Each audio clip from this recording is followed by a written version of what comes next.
पैठण की कला 2000 साल से ज्यादा पुरानी है, जिसे विकसित करने का श्रेय मराठवाड़ा के प्रसिद्ध सातवाहन शासक सलीवाहन को जाता है। हालांकि इंडस्ट्रियल रिवॉल्यूशन आने के बाद जब मशीनों द्वारा सस्ते दाम में सिंथेटिक साड़ियां बनने लगी, तब एक बार फिर पैठणी साड़ियों की सेलिंग कम हो गई और काफी समय बाद 1980 के दशक में कुछ समृद्ध मराठियों द्वारा एक बार फिर इस कला को बढ़ावा दिया गया। दोस्तों, एक कपड़ा व्यापारी होने के नाते मुझे कपड़ों से ज्यादा लगाव है।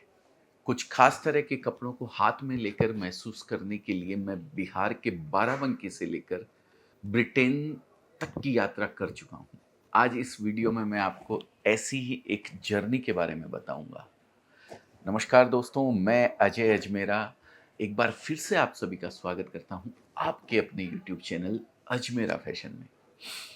दोस्तों, भारतीय संस्कृति में साड़ियां अपना एक महत्वपूर्ण स्थान रखती है।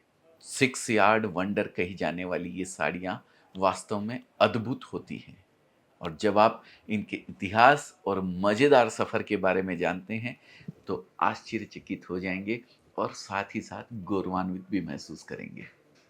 पैठनी साड़ियाँ भी भारत में प्रोड्यूस होने वाली एक विशेष प्रकार की साड़ियाँ हैं जो कितने सालों से राजाओं महाराजाओं की पसंद रही है और आज पूरी दुनिया में अपनी अलग पहचान बना चुकी है।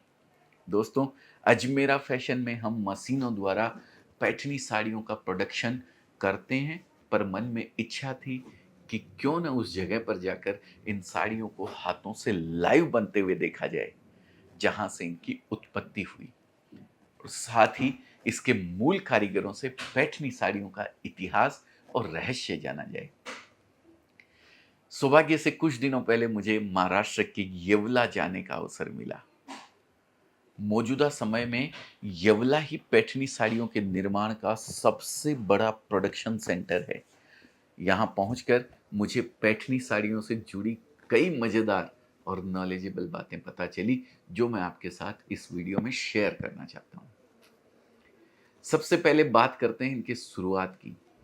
दोस्तों, रेशम से बनी हुई ये पैठनी साड़ियाँ भारत की सबसे कीमती साड़ियों में से एक मानी जाती है। हालांकि इनका प्रोडक्शन महाराष्ट्र में स्थित औरंगाबाद के पैठण नगर में प्रारंभ हुआ, इसलिए इन साड़ियों को पैठनी साड़ी कहा जाता है। दरअसल पैठण बहुत पहले से रेशम और जरी के लिए एक अंतर्राष्ट्रीय व्यापार का केंद्र बन चुका था। पैठण की कला 2000 साल से ज्यादा पुरानी है, जिसे विकसित करने का श्रेय मराठवाड़ा के प्रसिद्ध सातवाहन शासक सलीवाहन को जाता है। ऐसा माना जाता है कि इस साड़ी को बनाने में चीन के बेहतरीन रेशम के धागों और शुद्ध जरी का उपयोग करके बनाया जाता था, जिसे स्थानीय स्तर पर काता जाता था। हालांकि ऐसा समय भी आया जब इस साड़ी को बनाने में ब्रेक लग गया, लेकिन 17वीं शताब्दी में पेशवा के राज में इसे फिर से शुरू किया गया और इसने बहुत जबरदस्त लोकप्रियता हासिल की। मुगल शासक औरंगजेब भी पैठनी साड़ियों से काफी प्रभावित था। उसने पैठनी बुनकरों से एक नई विद्या औरंगजेबी शुरू करवाई, साथ ही अन्य तरह की बुनाई करने पर रोक लगवा दी और आदेश ना मानने वालों को कठोर सजा भी दी। इस दमनकारी नीति के कारण पैठनी साड़ियां धीरे धीरे अपना अस्तित्व खोने लगी, लेकिन भला हो हैदराबाद के निजाम का, जिन्होंने इन साड़ियों में काफी पसंदगी दर्शाई और बड़ी संख्या में इनका प्रोडक्शन करवाया। हालांकि इंडस्ट्रियल रिवॉल्यूशन आने के बाद जब मशीनों द्वारा सस्ते दाम में सिंथेटिक साड़ियां बनने लगी, तब एक बार फिर पैठनी साड़ियों की सेलिंग कम हो गई और काफी समय बाद 1980 के दशक में कुछ समृद्ध मराठियों द्वारा एक बार फिर इस कला को बढ़ावा दिया गया। यही वो समय था जब येवला पैठनी साड़ियों के निर्माण में तेजी से आगे बढ़ने लगा और आज यह पैठनी साड़ियों का सबसे बड़ा गढ़ बन चुका है। पैठनी साड़ियाँ 3 प्रकार के रेशम से बनी होती है, जैसे सीडल गट्टा सिल्क, चाइना सिल्क और चारका सिल्क, जो बुनाई और रंगाई तकनीक का उपयोग करते हैं।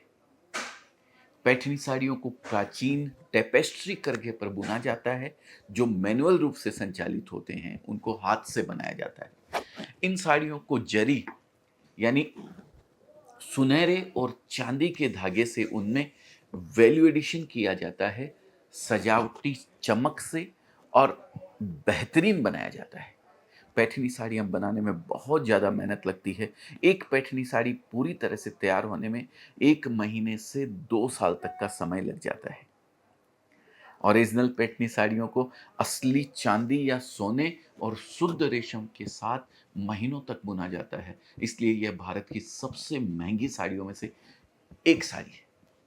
दोस्तों, पैठनी बुनाई गारा कढ़ाई की होती है, जिसमें कोई धागा लटका नहीं रह जाए। मॉडर्न ब्रांड्स के लिए इससे कंटेम्परेरी टच भी दिया गया है।